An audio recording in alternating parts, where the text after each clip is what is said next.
In today's video, I'm going to teach you how to add bullet points in Webflow. Let's get started right from the Webflow dashboard. First, log into your Webflow account using your usual details. Once you're in, you'll land on your dashboard, where you can see a list of all your projects. Find the specific site you want to work on.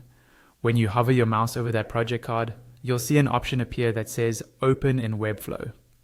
Go ahead and click that. This will open the Webflow designer for that particular site so you can start editing.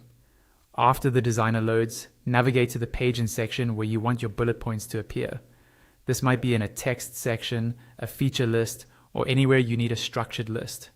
Once you've clicked into the right area, press the letter A on your keyboard. This is a shortcut that opens the Add Elements panel on the left side of the screen.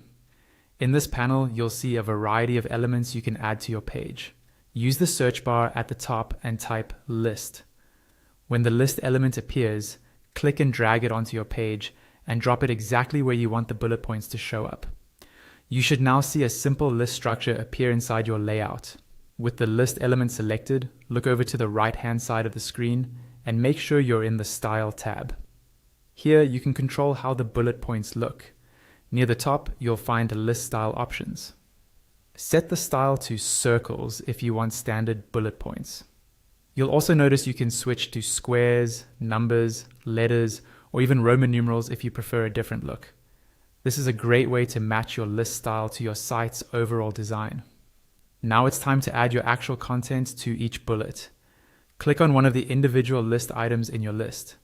Then switch to the Settings tab on the right panel. Look for the List Item Settings section. Here you'll see a text field.